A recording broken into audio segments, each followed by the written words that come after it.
nursery. I thought I'd come outside and sit in my garden and read you a book. My doggy is here, so you might see my doggy.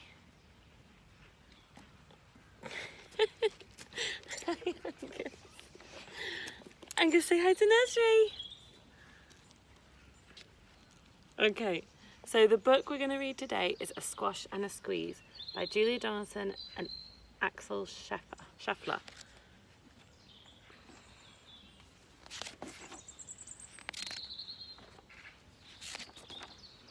A little old lady lived all by herself, with a table and chairs and a jug on the shelf. A wise old man heard her grumble and grouse, "There's not enough room in my house. Wise old man, won't you help me please? My house is a squash and a squeeze."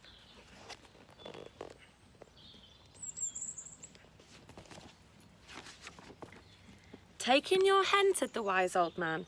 "Take in my hen, what a curious plan." Well, the hen laid an egg on the fireside rug and flapped round the room, knocking over a jug.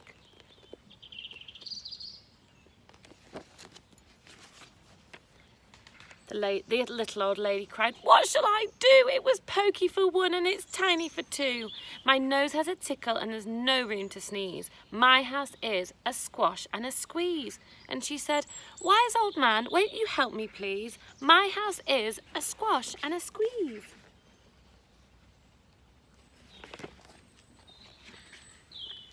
"Take in your goat," said the wise old man. "Take in my goat? What a curious plan." Well, the goat chewed the curtains and trod on the egg, then sat down to nibble the table leg.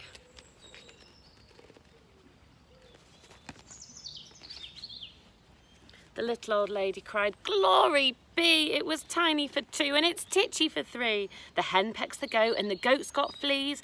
My house is a squash and a squeeze." And she said, "Wise old man, won't you help me please? My house is a squash and a squeeze."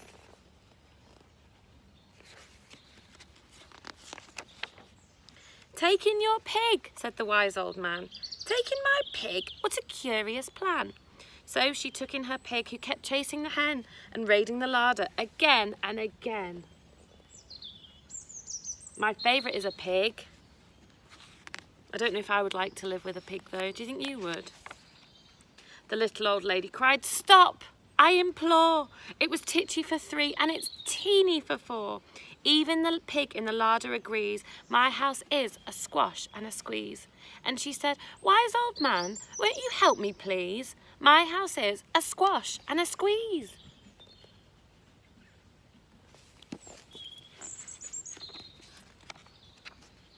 "Take in your cow," said the wise old man. "Take in my cow? What a curious plan."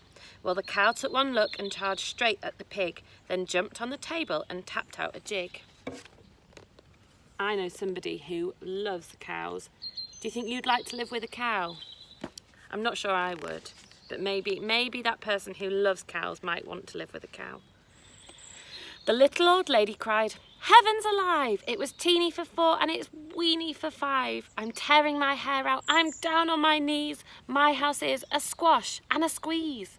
And she said, "Wise old man, won't you help me please? My house is a squash and a squeeze."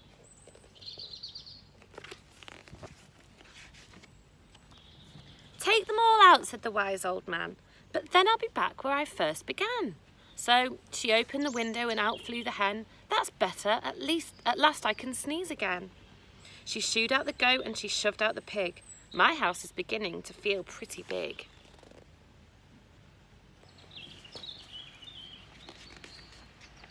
She huffed and she puffed and she pushed out the cow. "Just look at my house, it's enormous now."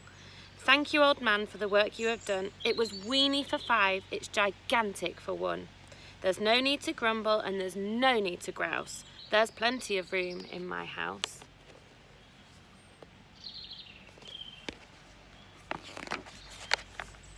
And now she's full of frolics and fiddle-dee-dees. It isn't a squash and it isn't a squeeze. Yes, she's full of frolics and fiddle-dee-dees. It isn't a squash or a squeeze.